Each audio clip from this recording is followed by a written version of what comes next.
The first officer, panicking, shouts to the captain, "Turn off the flaps! The plane is going down!"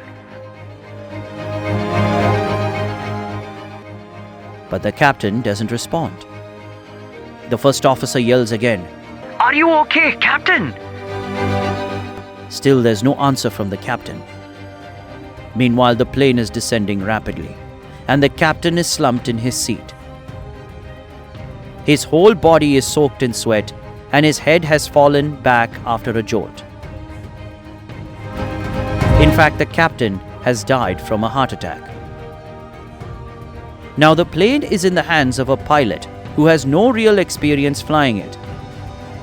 The first officer is trying repeatedly to control the plane, but the situation is getting worse.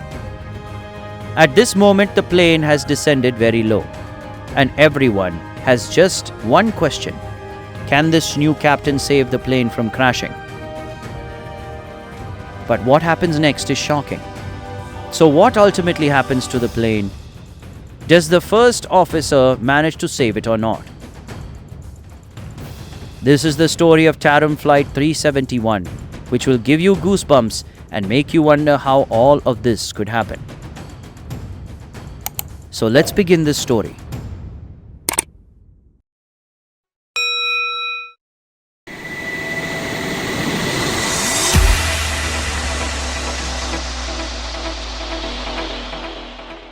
March 31st, 1995.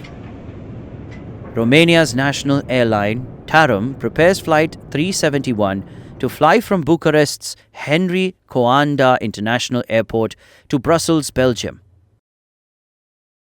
This is an Airbus A310-324 aircraft carrying 60 passengers and 9 crew members.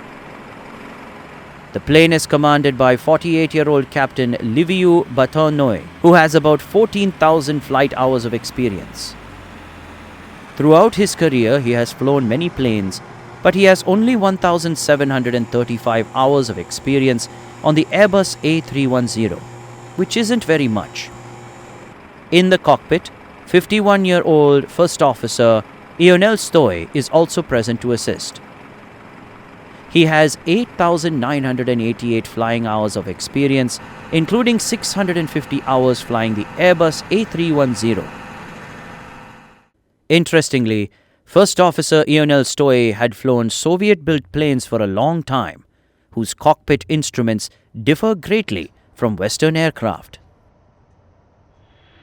The Airbus A310 is the first plane for him equipped with a Western-style attitude direction indicator, which works in the opposite way to the Soviet-style ADI. This is the first plane in his career that he is operating with a Western system, making it somewhat unfamiliar for him.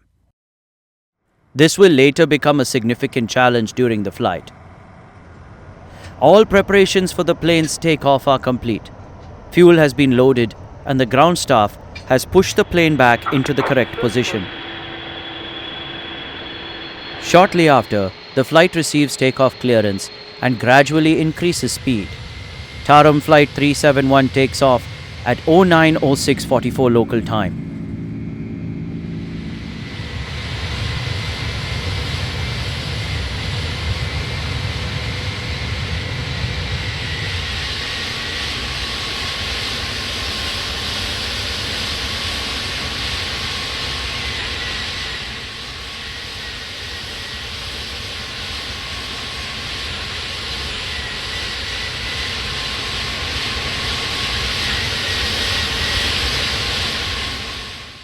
It's morning. The weather outside is clear, and the plane is smoothly heading towards its destination. People are enjoying their journey amidst light gossip. In the cockpit, both pilots are relaxed, but their focus keeps shifting to the throttle system. This is because there is a significant flaw that will become a major reason for the entire incident. To understand this, we need to look back at the plane's history. The plane was originally purchased by Pan Am from Airbus in 1987 and was named Clipper Liberty Bell. Thus, it became part of Pan Am's fleet and successfully flew for several years. However, in 1991, Pan Am went bankrupt and had to sell many of its aircraft. During this time, the plane was purchased by Delta Airlines. While flying with Delta, a malfunction in the throttle was first noticed on May 28, 1994. The malfunction was that whenever the takeoff power was switched to climb, the thrust lever of the plane's first engine would automatically decrease. After this incident, the maintenance team made several attempts to fix it. They analyzed the problem and checked all related components, but could not find a clear reason for the issue. The technicians then thoroughly examined the plane's electrical and mechanical systems, testing the sensors and control systems, but still could not understand the problem. In 1994, Romanian airline TAROM purchased the plane and renamed it Muntenia. TAROM began using this aircraft for domestic flights. TAROM was already aware of the plane's malfunction and also made several attempts to fix it, but with no success. Their pilots faced this problem multiple times and filed complaints against it. TAROM airline even contacted Airbus, but still no solution was found for the problem. Thus, this plane continued to operate with this issue, putting millions of lives at risk. The pilots of Flight 371 are aware of the throttle malfunction, so both are paying special attention to it. However, a mistake occurs, leading to everything being destroyed in just a few seconds. Anyway, Flight 371 is flying smoothly along its designated route after takeoff. Shortly after takeoff, ATC changes the route and instructs the flight to turn left. At this moment, the plane is at an altitude of 1,700 feet with a speed of 187 knots, which is normal. After the new route assignment, the captain is busy updating the new waypoints in the computer. Before the flight, all waypoints detailing the route and turns are entered into the plane's computer, and the autopilot operates according to them. Now, since the route has changed, it needs to be updated again so that the autopilot can make turns according to the new route. The captain is currently focused on updating the waypoints, causing his attention to completely drift away from the thrust lever. Meanwhile, the first officer is busy monitoring the flight. Suddenly, the thrust lever of the first engine starts to decrease on its own. At this moment, the flight is at 2,000 feet and the power of the left engine is gradually decreasing, leading to reduced thrust. The captain has opened the plane's flaps to increase lift and allow for a smoother turn. However, instead of turning gradually, the plane begins to tilt sharply to the left. This is because one engine is generating more force than the other. The captain is fully focused on the flight schedule monitor, keeping his hand away from the thrust lever. Meanwhile, the first officer observes everything from the other corner of the cockpit. He then realizes that the plane is not gaining thrust. So he quickly tells the captain, "Turn off the flaps!" The captain turns off the flaps. But just a few seconds later, the first officer again urges him to completely close the flaps. This time the captain does not respond. When the first officer looks at the captain for a reply, he is shocked. The captain is slumped in his seat, drenched in sweat. The time is now 09:08:02. The first officer, feeling anxious, asks the captain, Are you okay? but there's no response. At first, he thinks the captain might just be feeling temporarily uncomfortable. However, as he observes the captain becoming completely unresponsive, with sweat on his face and his breathing irregular, he realizes something is seriously wrong. He quickly rushes to the captain, but just then the captain's head jerks back and his body goes limp. The first officer soon understands that this is not just a minor discomfort. The captain has had a heart attack and has passed away. Realizing this, he is in shock for a few seconds. He doesn't know what to do next. His eyes are still on the captain, but he knows he must also keep control of the plane. The plane has now tilted 17 degrees to the left. So the first officer quickly gathers himself and engages the pilot. The first officer's anxiety starts to turn into panic.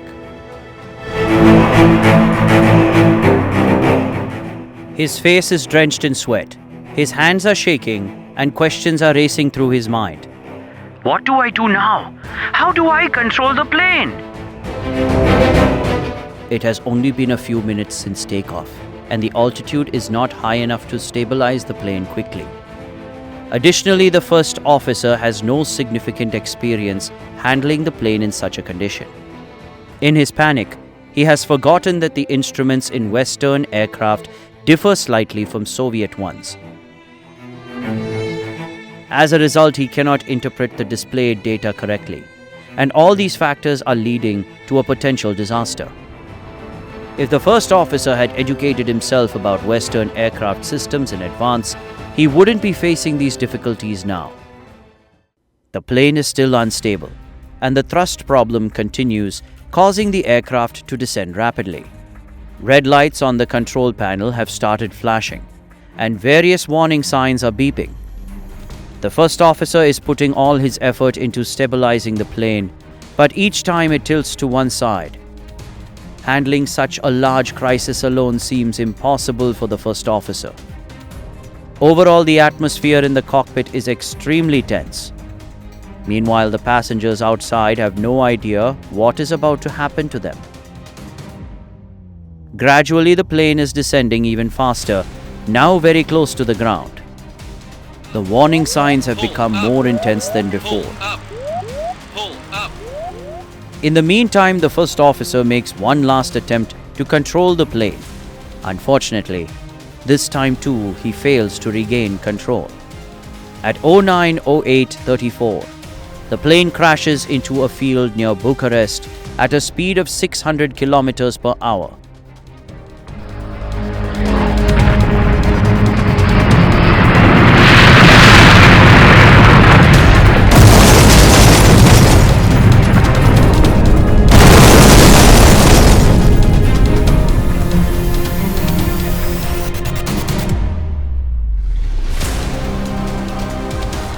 Upon hitting the ground, the plane disintegrates and the 30,000 liters of jet fuel ignites into flames.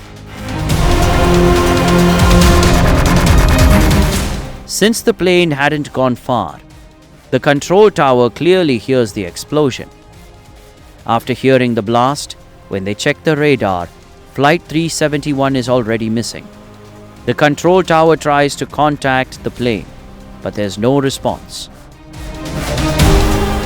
They repeatedly attempt to communicate with the flight over the radio, but receive no reply. Concerned, they immediately send a message to nearby aircraft to try to contact Flight 371. Other pilots also attempt to reach Flight 371, but they too receive no response.